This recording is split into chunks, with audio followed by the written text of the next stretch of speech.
And the next thing you know, you could win $20 in RP, a Triumphant Riot skin, and if you're the MVP, you're a great player like Format or Cloudy Days maybe, or Evil Cookie, who's even been making plays for his team, we also give you another $10 RP card to the MVP.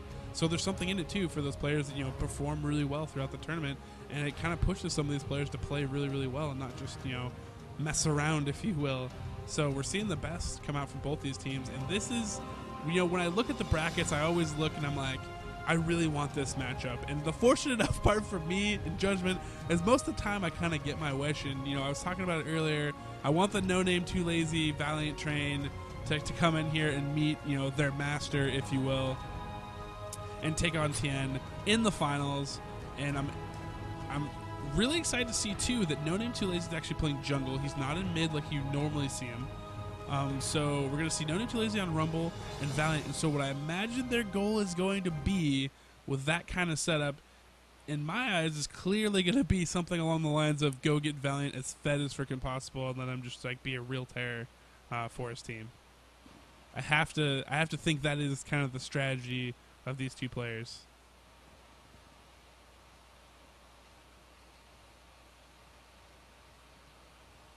Surgeon Kennen.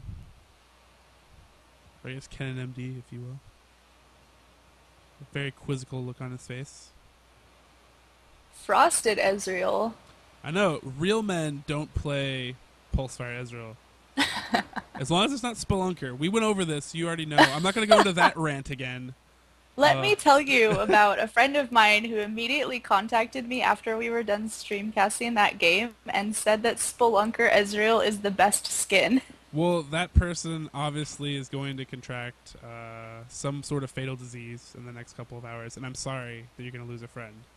It's only someone that makes that bad of choices. Oh, no, that's not allowed. I demand that you secretly ping me who that person is, and if they try to ever friend request me, I will remove them instantaneously. From the internets. Not even from my friends list. Just from the internet. I will just be like, I have your IP address now. This is done. We're done here. But in all seriousness, this is the finals for Judgment. Judgment number 8. The red team looking so ridiculously strong from round 1 even. Now, they've gotten 2 games underneath their belt. This is when both teams are going to be hitting their full stride. And this is where it gets really exciting, because as good as these teams have been in the first 2 games, that, this is going to be their best game. No one's going to slouch on this game. They're gelling. They got the teamwork. They got their strategies worked out. And I'm really, really excited to see Format in this mid lane again, rocking another champion that's not, your standard affair. Because normally in Judgments I expect to see I main AP mid and everybody to play like Ari and stuff like that. But instead, we're seeing some really cool champions for Format. He's keeping it classy, keeping it fresh, keeping it new. Really good moving as one from Red Team, and that is definitely telling of the constant team communication, constant teamwork that they've got going on so far. They've built a really good momentum for themselves coming into this last game. And you can see they're actually really focused there, because even down to, they wanted to protect their red buff, and then when they rotated around, they actually were like, hey, you know what we need to do is we need to, cover all our bases. Rumble was harpooning into the brush. They weren't, they definitely had a purpose. They weren't just, kind of going through the motions, which is what I really like to see in these competitive situations. It's something for, aspiring players that want to get to competitive play. It's something to think about. Like, always be doing stuff with a purpose. And it looks like Blue going to be picking up those double golems as they should. Going to get a little bit of an XP bonus for themselves. Maokai working on his Blue. Had a pretty good pull. Looks like Blue getting the better of him currently. We should be able to pick this up shortly. I believe Amumu, I didn't catch the bans, of course.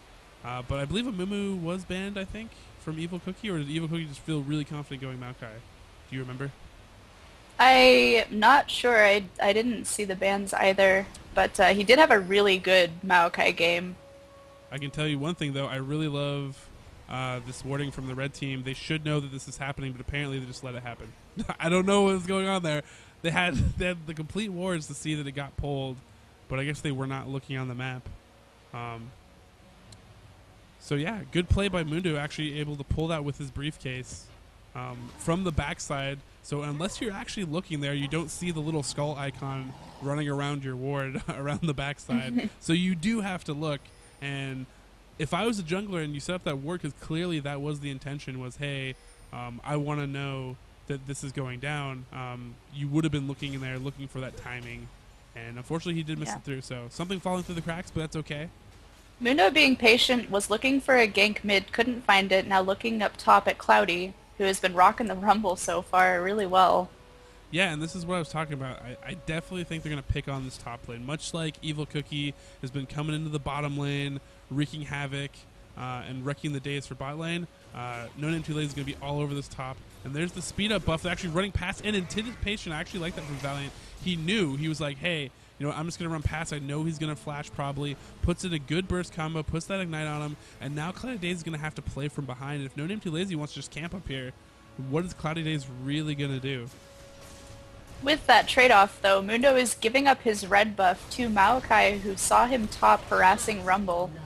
And real men just tower dive at level 3-4. That's how it happens.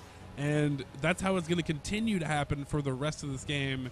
Because that, you know, I can guarantee those players that synergy is going to be just snowball Valiant as hard as possible. Because Valiant, for anybody that's not caught up, that's watching, and hasn't been watching a lot of judgments, Valiant's top solo play, he literally carried and won a finals like by himself as Nidalee.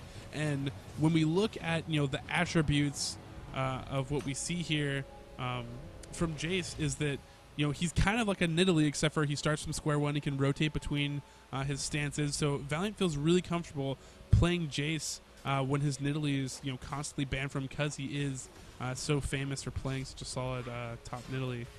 So I really like to see that from him, and I'm interested to see him get fed, because last time we saw him play Jace, the enemy team actually did the opposite of what's happening to Cloudy Days up top, and they actually focused Valiant and just camped his lane consistently for the entire game and really stifled him that way. Yeah, conversely, on bot lane, the Taric Corki combo yet again working out super well for them. Yeah, I'm kind of curious in the... I mean, I'm not completely against the... I guess I could... Okay, I guess inside I'm actually... I take that back. I'm a little bit against the Nunu Ezreal. I mean, I know you get the speed buff, but Ezreal naturally stacks a speed buff on his own, and as good as that combo is, I don't quite get it for what they're going against, because he's not going to be able to sustain Ezreal. So if Ezreal gets caught at all and takes damage, there's no sustain backing him up there in that lane. And a Corki Taric lane can do some serious damage really, really quickly. Got Mundo wrapping around the backside, again being patient, waiting to see an opportunity. The stutter step around the corner, the minion spot him, and he retreats. Pretty much just walked away from that one on Thien and Taric's part. Maokai actually being pretty aggressive here. No, Evil Cookie, since he saw that Mundo was bottom, he said, hey, guess what? I can go steal his wolves, because he's not going to be here because he was in bot lane. And that's the kind of smart play. And, you know, like I was talking about the evolution of him, again, I have to, like, I'm going to keep saying it, like, I'm impressed by his play. Because where his jungle was, you know, maybe like a month or two ago, I mean, he's hugely surpassed it. Like, his paths are very, very solid, and his ganks have been really, really well too. And if he's able to pick up Valiant here, that could be really huge for the team. Rumble again hitting that level 5 mark. He's not level 6. He'd love to be level 6 right now, so he could have that equalizer to back up some damage. And Valiant's going to commit now, and this is exactly what they want.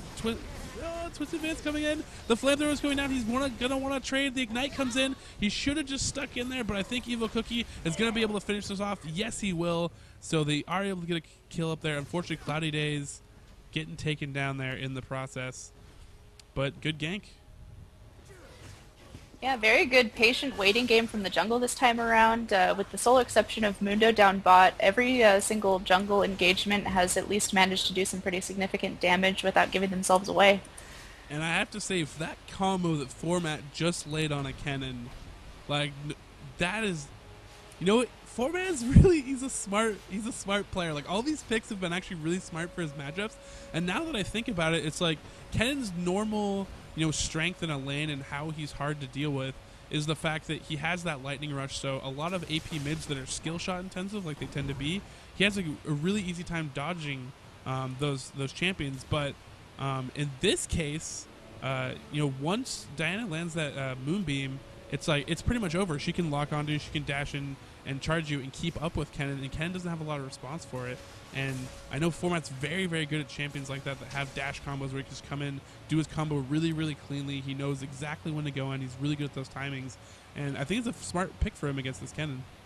Yeah, absolutely. He's definitely out farming. Diana at this point has picked up level 2 boots, got the spell pen, has dual Doran's rings, going to come back to the lane. Kennen only has level 1 boots and has managed to finish his Hex Tech, but is going to still have to lay on some pressure and pick up those last hits to catch up. I feel like there's also a pretty smart play from the blue team too. You know, when they pick their team comp, they're like, hey, you know, I'm sure that the Kennen pick was definitely specifically for the fact that they wanted to actually feed Valiant blue, because again, a lot of their strength for this team is going to be to snowball him in that top lane. So they're like, hey, let's take a manaless mid like Kennen so that we can actually feed Jace up top with the blue. There's some really strong engagement back and forth going on. Diana's going to sweep down so that she can pick up the kill on Nunu. Taric took a lot of damage. Whoa, and they're so low. This is set up. Oh, great. Great flash there to try to get out of it. The pullback comes in. He is going to be able to pick up Glazed. Nunu's going to fall as well. Thien actually picked up that kill. NoName2Lazy trying to put some damage here. Kennen's actually rotated down. This actually might be good for them. They're probably going to take out NoName2Lazy in the process, but Kennen might be able to pick up some serious kills. He's not going to be able to get Thien in there, but yes, he will. He will land the Shuriken. Double kill. Great response. Great rotation by Zubs, and that is exactly the play they need to respond. But now he has gone in. Format's like, hey, we've played this matchup before. I can take you. Sucks him in, but takes the turret. The turret, MVP turret, and that is 3 kills for this Kennen. And blue team has to be going like, oh my gosh, I'm glad it turned out that way, because if it was just going to be the 2 kills bottom and nothing else, that was going to be painful. Cloudy Days, you know, we almost see like a misfortune kind of play from him here now, because he is, you know, behind or feeling the pressure, so he's actually using his ult to farm from a long-range distance as opposed to using it to try to actually win an engagement at this point because he is low and getting pressured by this Jace with a blue buff. Yep, Rumble picks up his Hex Tech, and we see Kennen using those 3 kills, grabs a null magic mantle so that he can have some more sustain against Diana's really hard, heavy, fast-hitting combos. He has blue. That's going to give him the CDR.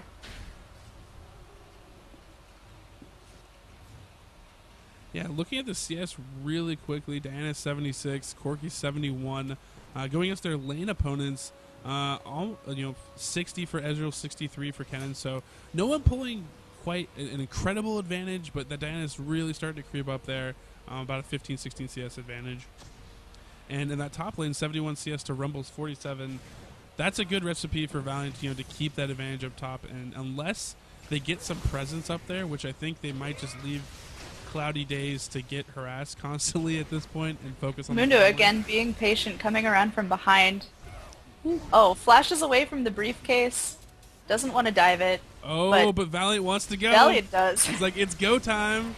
Ignite comes in, he puts in the damage, knows his burst potential, and Cloudy Days might just barely survive. Will we see a range shot? Oh, the turret! The turret picks him up my God. These turrets are MVPs. It's like... Turrets are going to win the game. Next thing you know, you're going to see like a turret with a pentakill. Okay. Snare on Nunu. Caught him off guard. Ezreal's on the other side of the wall. Has to burn his flash to get back over to this safe place next to the turret. All those wards are down right now. We've got a red-pink on Dragon. They know it's free and clear, but Mundo's coming down to push Maokai off of it. Yeah, there's going to be another good clear here from Roxas. Roxas actually still has 2 wards in his bank right now, and Rumble with 1 up in the top lane, and Diana with 1 too. So, again, a lot of wards for this red team, which is what they've kind of been known for so far throughout these games. Ezreal's got his Phage, but Corki just went back, picked up a best friend sword, gonna head back down to his lane and put on the hurt. Yeah, and that's going to be some hurt coming through. And Corki, you know, he's one of those champions that doesn't quite need...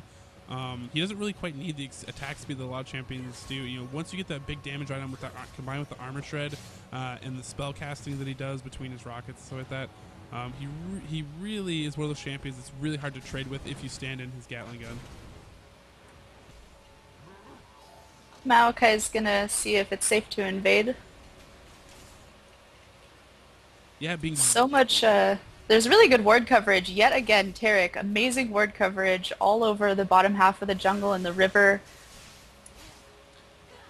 Yeah, I mean, using those sapperlings very actively as extra wards too. So it's not only that they have all this ward, this great ward coverage for the red team, but they're also now using those sapperlings as well as extra wards.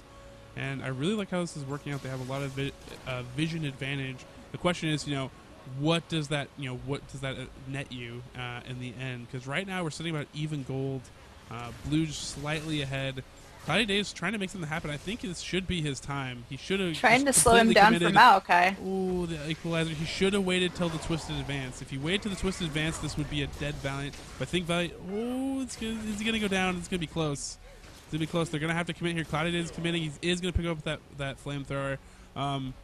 But yeah, one thing especially for Rumble players is, especially with a twisted advance or something that can stun and lock you down, you want to be really patient with that ult, and commend him for going in there. But it looks like Roxas with that slow, no escape for this guy. Very, very unfortunate for him.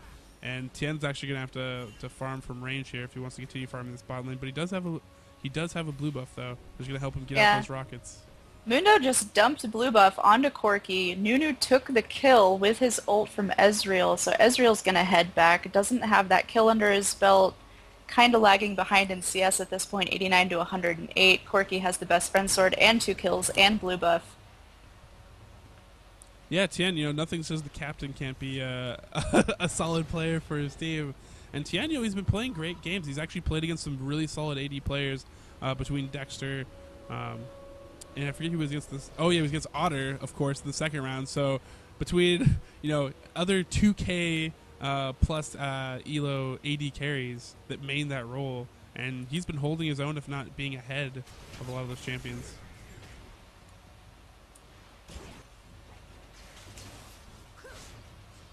I'm interested in how the lane for Kennen's going. As we look back in here, 111 CS versus Diana's 131. So he's not falling too far behind. He's still being able to farm in here, and he does have that 3 kills from earlier. So that's actually been able to make sure that he hasn't fallen completely behind.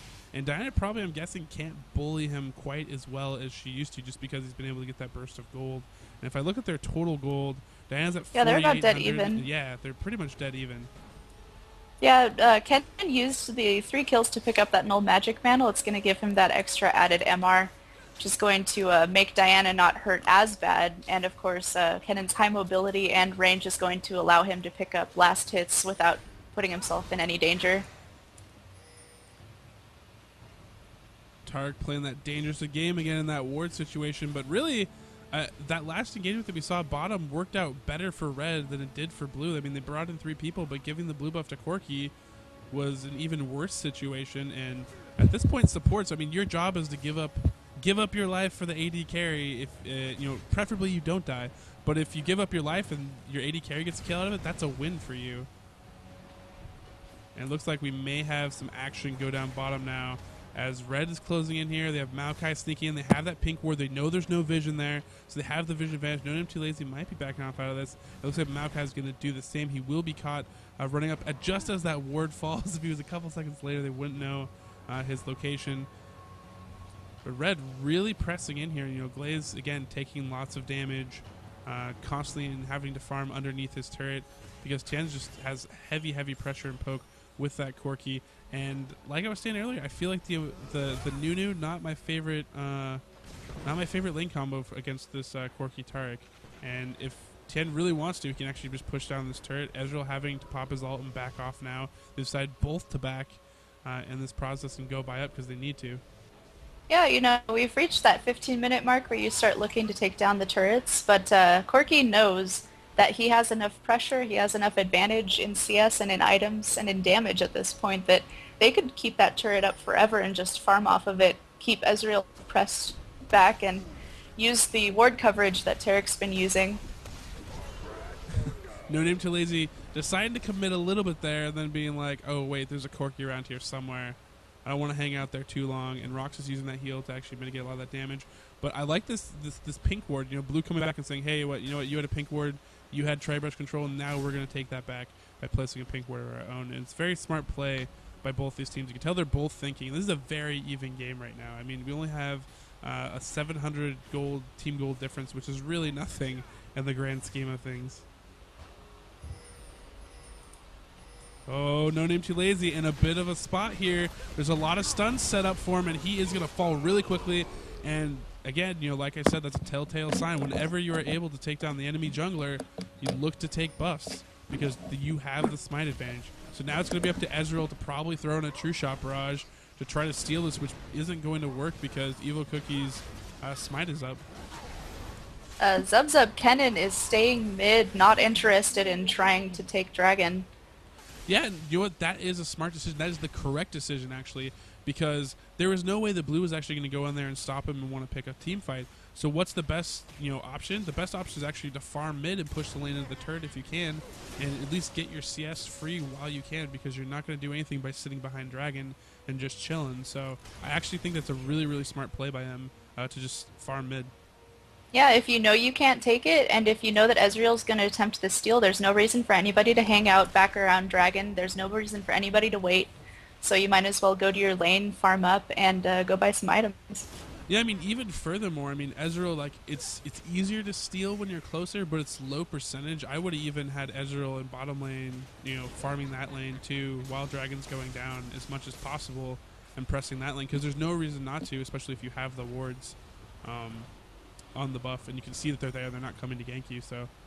Yeah, the gold difference now in CS and in kills between Ezreal and Corki is really significant. We've got 6,400 gold on Corki versus 4,700 gold on Ezreal. Yeah, almost 2k gold differential is not what you want to have happen between your AD carries, and that's basically been the bread and butter strategy of the red team this entire tournament. And I can tell you for sure, looking at this probably as well, that the reverse strategy is to snowball Valiant. The problem is, though, is Valiant's actually not that far ahead of Rumble. Rumble's been able to pretty much stabilize here. He's banking 2.3k gold, and he's pretty much even. He's only 100 gold behind, if that. Format's gone heavy pressure and just absolutely blows up Kennen before he even gets the stun proc on him. NoName2Lazy trying to respond here, but it's not going to be enough. And Matt, he's really bought up his items now. He has that Rod of Ages, double Dorans, and a Lucky Pick. So I believe that Lucky Pick's probably going to get turned into a Deathfire Grasp, and his burst combo is going to become really disgusting. Yeah, absolutely. Doing some warding, creeping down bot, putting the pressure on Nunu. Corki looking to pick up the kill on Nunu and secures it. Ezreal gets away, but that is a free turret for red. Short of a cleanse, I'm going to have to give Roxas huge props, because he actually waited to the point when he thought that Ezreal was going to flash, and then sent his dazzle after, so that it wasn't it wasn't too pre the dash, and so he was able to stun him correctly afterwards.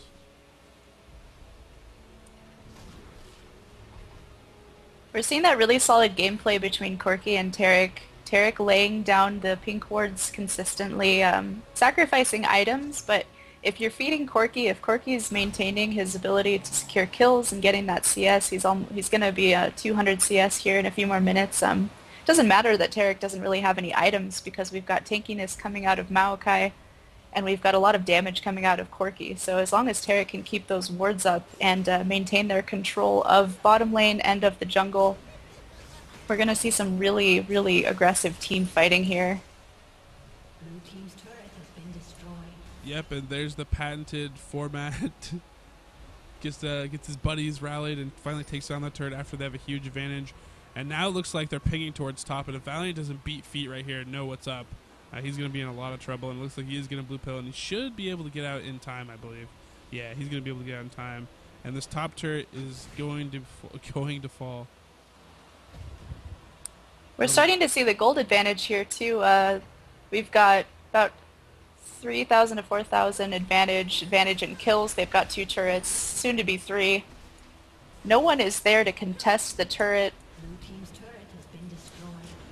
Yeah, that's another staple thing we've seen that's made the red team so successful, is their team rotation, their ability to go take buffs, to take turrets. They've been very intelligent about it and very coordinated. Blue team, on the other hand, making some pretty good calls here. Kennen coming in, trying to take this middle turret in response. Red rushing in there. They want to pick up a kill and punish him. He's going to lightning rush away. And bottom turret's going to fall as well because they were left alone.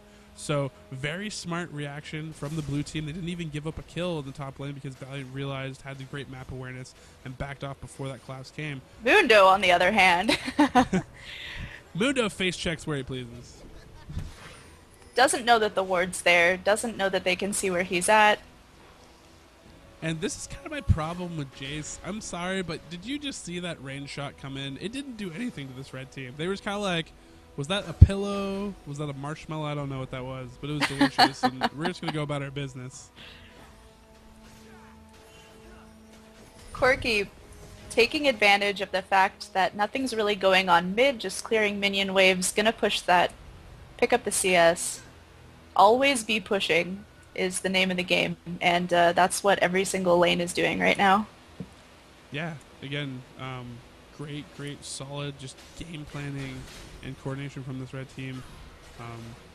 Yeah, it's not like anybody in particular is carrying on red team just yet. We have some kills on Rumble, on Diana, and on Corki, so it's really just solid fundamentals is what's making this work for them. And an unfortunate disconnect. So here's the good news. The good news is the disconnect didn't happen in a team fight where he would have been caught up and been taking damage already. Like Roxas is probably screaming like a little girl right now. Doesn't want to die.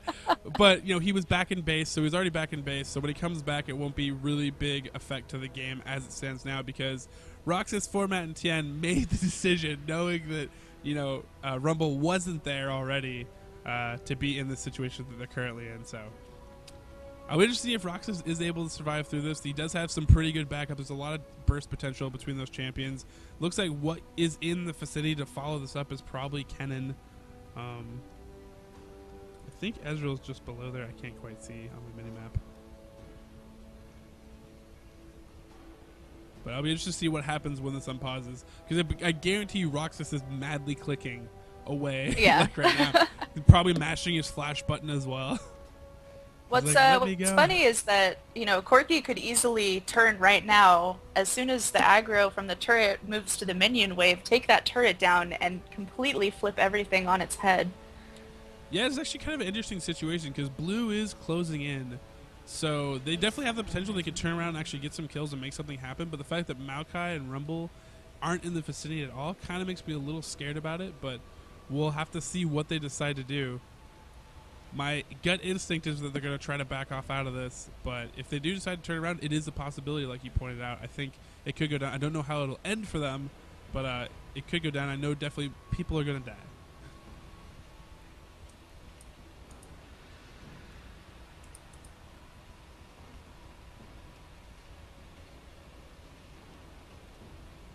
Just taking a quick look at gold here. Diana has 9,200 gold at this point.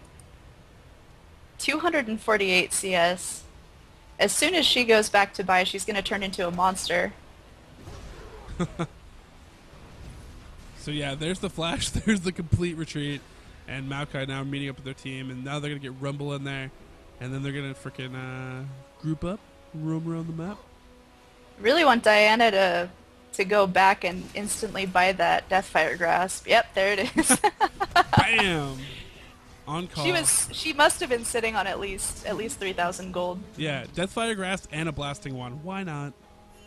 Just there's a little bit of Blasting Wand right over here. Just a dash. Yeah, just a little bit of damage on Diana now. She's scary. She can tear down even tanky characters if she wants to, and she's gonna be a huge problem for the enemy team right now. Jace by himself. Not sure. Just trying to poke. Trying to make it look like there's more going on there than there actually is. They know that Ezreal's bot.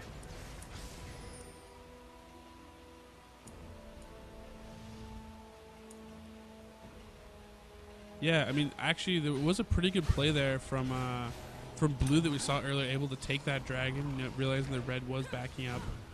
And that, has helped blunt the gold deficit they're under right now, which really isn't that big still. It's only about 3K. I'm really scared about scared for the blue team at the pieces that are starting to and what items are coming from the red team. But blue team has the potential to win any team fight if they play it correctly.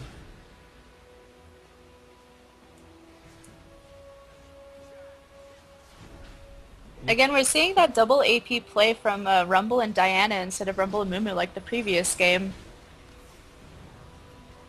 Not a whole lot of magic resist coming out of blue team though.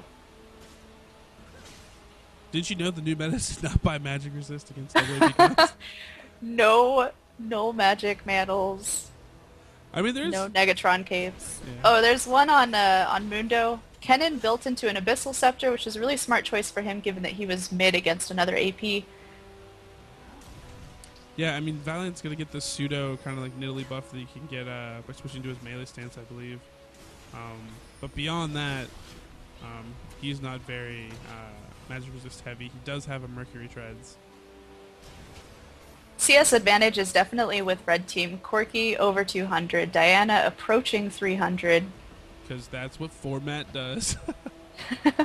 AFK farm mid, 20 minutes, become a beast.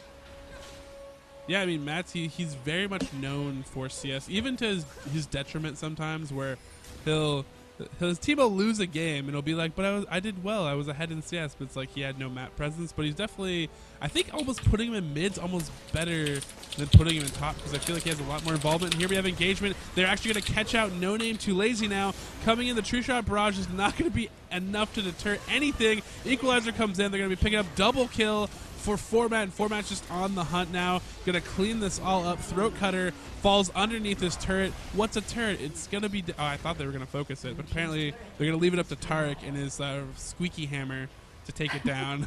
So it finally will fall, and I'm sure Red is gonna push down this mid turret and this mid inhibitor. They have the advantage. They have the 5 glaze. If you get caught by anything, buddy, you're in a lot of trouble. Thien. Becomes so obvious at this point that red team definitely has the gold advantage, definitely has the kill advantage, the turret advantage. They're going to get this inhibitor. They know that they have time to go back, potentially pick up Baron if they can output enough damage. Looks like they're going to go for it. I almost love the little moment because I don't know how. I mean, obviously we don't have a lot of people watching right now, but Thien actually, like, you know, there was the stun from Tarek, and Thien was moving towards him like he was gonna kill him, and then he was like benevolently just turned around. He's like, "No, I will let you live," and like refocused the turret. And Glaze. They know it's warded. They know it's warded, and Mundo walks into it anyway. Oh wow, I think Blue really wants this. They know Red's slightly low, and they want to pick a fight. They know a lot of the ults are down. And so they want to go time. And by ults are down, I mean every ult for the red team is up because they have ridiculously low cooldowns. I'm going to shut my face. I forgot. Equalizer actually has a really, really ridiculously low cooldown. And there's the ult from Maokai. Maokai ult down. They want to go in. Yeah, there's good placement for Equalizer right now if they want to throw it in. Ah, that's way too far out. Go, Kennen with the quadra kill. Turn around. Pentakill. No. Scumbag Jace. Scumbag Jace. Stealing the ace. It rhymes. It's that perfect. was an amazing timing on Kennen's ult. Everybody was low enough for him to sweep in. Yeah, I'm really curious. They have to send one person down perhaps to deal with the super minions, but other than that, looks like they're not going to go for the Baron take. Typically you see take one turret, go get Baron, but since mid lane is missing its inhib, they need to go back, clean that up. Yeah. And both lanes are pushing actually, so they're in a really bad position to have taken Baron at that point. Yeah, so I think maybe they were, you know, kind of like that strategy of having your lanes pushing. Red had all lanes pushing even after they lost that fight, which, you know, is benefiting them now too. But the other thing, you know, right there is they actually did have a few people kind of low where if they do a Baron, they should be able to get it, but something could go wrong, and so they were just like, know what, we just gotta go protect our turrets and not lose those. Again, red team solid play, pushing all of those lanes, making sure that they're pushed. That gave them the ability to get aced, and blue team was not able to take Baron because of it. One thing that I'm not gonna. I hate to call out players, but I feel like Cloudy Days next time just As a Rebel player myself, it's a typical thing that you pick a target and you tend to draw past them. And what you really need to do is you actually need to use his ult a little bit more defensively so that when Kennen tried to engage, the rest of the team had to run through it. And that would have been the better placement for his ult. Looks like Red might be picking a fight. They have a good positioning here around the corner. Nunu won't see this when he rounds it. That ward actually cannot see around that corner that they are going to kill it. Ooh, Diana. Both teams, I mean, if a team gets aced here, it could be trouble. And Diana and Jace are showing themselves in lane for some reason. It's typically not a good idea to separate too far from the rest of your team. Yeah, I'm curious with how this is going to go down. Both teams poking at each other, and actually Blue getting the much better poking. They know that Kennen picked up that Quadra. They know that he has the Zonias now. He has the needlessly large rod. He's got over 200 CS. Oh, it's about to be a team fight. NoName2Lazy is going to take all the cooldowns straight up front. He's going to die before any of the rest of his team is able to follow this up. That would have been a bad engagement if the rest of his team was there, but they're not able to. Valiant flashing out of this to try to escape, and there's the equalizer on the escape, not allowing Valiant to fall, or not to escape it, and he will fall. And Cloudy Days now wrapping around, and that's going to be a turret. And those are some great pickoffs for the red team, and that coordination just superior right there. Yep, noticing that Mundo was very much out of place, noticing that everybody else was too far away to back him up on that, they instantly jumped on him. Diana jumped on Jace immediately to follow that up. That gives them a Baron.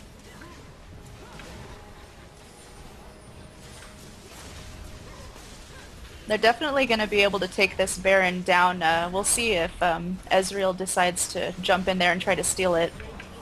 Oh, it is a little bit late. Ken's going to go in there, get absolutely blown up. Glade's going to try to back out of this. Great ult actually by Throat Cutter there. And great Hourglass keeping Ken alive just long enough, but the Baron buff is going to prevail in the end. Give him sustain, and they can actually start taking turrets. Looks like they're pinging for top turret. That wave is pushing. Valiant has come back up in the meantime, and he's going to be trying to back up and try to protect this turret as best as he can from this red pressure that is going to come in now. Yeah, that Kennen choice, he had it a little bit backwards. Should have ulted and then hit the Zonias. Yeah, I'm gonna give him the benefit of the doubt and maybe say that he was trying to hit them in succession, and he just one of his keys just dropped the command and he hourglassed first. I'm gonna give him the benefit of the doubt. Such heavy ward coverage over here by Baron. I hear this Baron guy is pretty popular. Yeah, I think he makes you a little bit more powerful, I guess. Yeah. So 5k goal advantage for the red team. They're going to be running out here. I wonder what their strategy is. They should be able to get turrets and other objectives off of having this buff. They still need to be careful, though, because, like we had last time, it's not quite the same scenario. They are stronger with that Baron buff, but blue team has shown that they can put something together and actually win a team fight. Yeah, Red's going to sweep through their jungle, pick up both buffs. They're going to pick up the dragon. The inhibitor on blue side in mid has come back up. So that's going to give them a little bit of leeway in terms of no more super minions to deal with, no more worrying about people having to go back to clear out the Nexus turrets, make sure that they don't fall.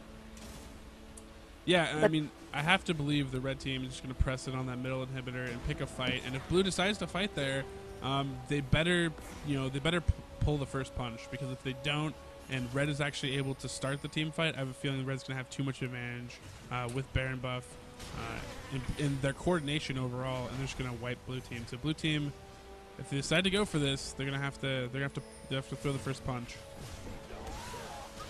And there it is, the flash in. Ken's going to and he's going to hourglass after it, following it. Equalizer's going to come in. Retreat is on. Ken's going to have to land some more of his damage, but the carries of the red team did a great job of backing off out of that. And there's a triple kill for Format. And again, like we saw before, ace in the base. And that is going to be a Nexus going down. And a champion for Judgment 8. Congratulations to Team Thien, Format, Evil Cookie, being bosses, and getting it done.